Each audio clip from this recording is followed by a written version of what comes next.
Bakit hindi nakakalasing ang root beer? Welcome back to my channel, class.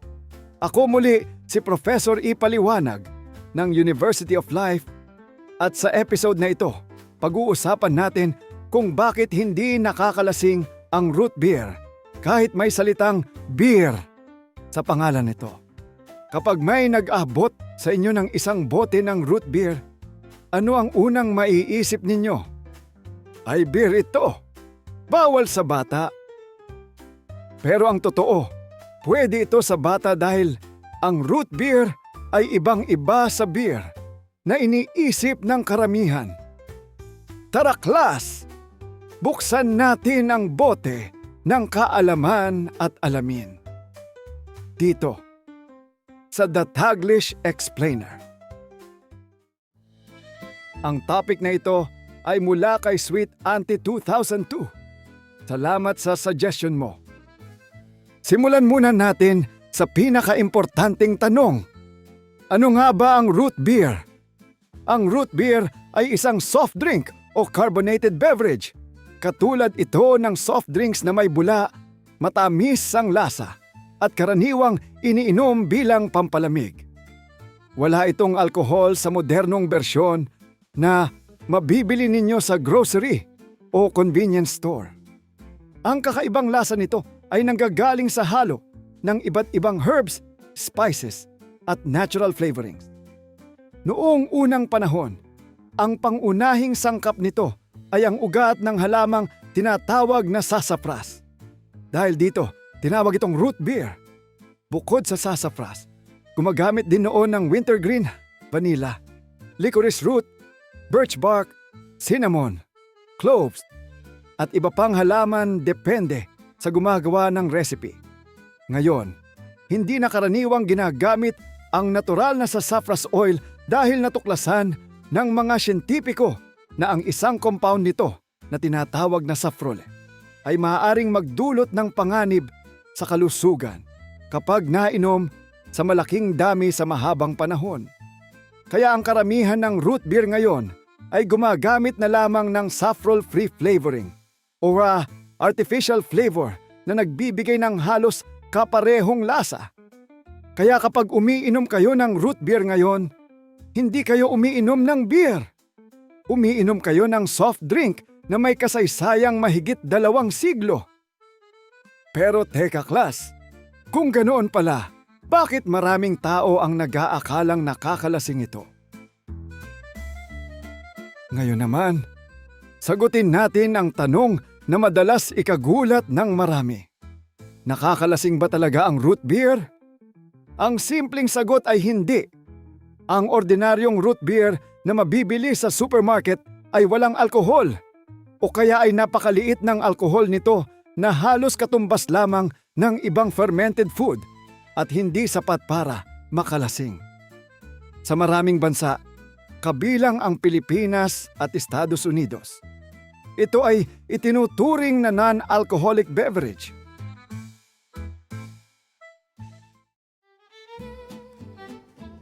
Bakit hindi ito nakakalasing? Dahil hindi ito ginagawa sa parehong proseso ng paggawa ng beer. Ang traditional na beer ay gumagamit ng fermented grains tulad ng barley. Kapag hinaluan ito ng yeast, kinakain ng yeast ang asukal at gumagawa ng alcohol at carbon dioxide. Sa modernong root beer, ang carbonation o bula ay kadalasang direktang idinadagdag gamit ang carbon dioxide sa bottling process. Hindi na kailangan ng fermentation para magkaroon ng fizz. Kaya walang nabubuong alkohol. May ilang hobbyists at homebrewers na gumagawa ng root beer gamit ang fermentation. Sa ganitong sitwasyon, maaaring magkaroon ng napakaliit na alcohol content. Pero maingat nilang kinokontrol ang proseso upang manatiling napakababa nito. Ang commercial root beer na mabibili ninyo sa tindahan ay ginawa upang manatiling non-alcoholic. Kaya kung may magsabi sa inyong, "Huwag kang uminom ng root beer, baka malasing ka," pwede ninyong sabihin, mas malaki pa ang tsansang mabusog ako kaysa malasing. Ngayong malinaw na hindi ito nakakalasing, may mas nakakatuwang tanong tayong sasagutin. Kung soft drink pala ito, bakit may salitang beer sa pangalan? Dito na tayo pupunta sa pinagmulan ng kwento. Noong ika-18th century at ika-19th century sa North America, napakasikat ng paggawa ng iba't ibang herbal drinks sa bahay. Maraming pamilya ang gumagawa ng inumin mula sa mga ugat, balat ng puno, dahon, at halamang gamot. Hindi lang ito iniinom dahil masarap, kundi dahil naniniwala silang may benepisyo rin ito sa kalusugan. Isa sa mga taong nagpasikat ng root beer ay si Charles Elmer Hires, isang American pharmacist. Noong 1876, ipinakilala niya ang kaniyang root beer sa isang malaking eksibisyon sa Philadelphia. Sa simula, tinawag niya itong root tea dahil gawa ito sa mga ugat at herbs. Ngunit napansin niyang mas interesado ang mga tao kapag ang pangalan ay root beer. Sa panahong iyon, ang salitang beer ay ginagamit din sa iba't ibang inuming may bula, kahit hindi lahat ay alcoholic. May mga inumin noon tulad ng ginger beer, spruce beer, at small beer.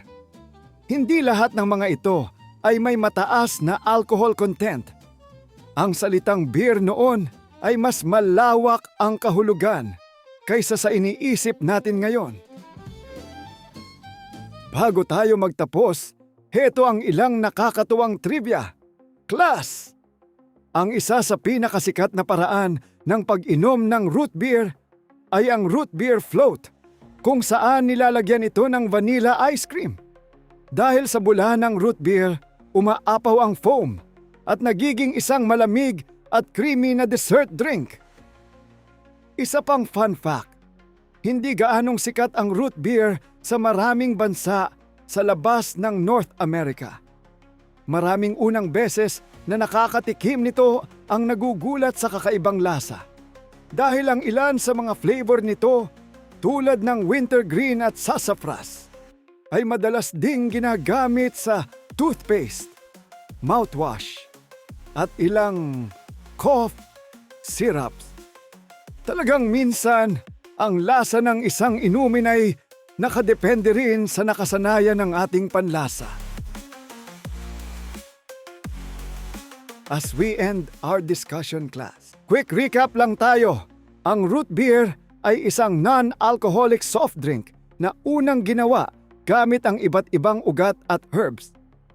Hindi ito nakakalasing dahil iba ang paraan ng paggawa nito sa ordinaryong beer at nanatili lamang ang salitang beer bilang bahagi ng kasaysayan nito.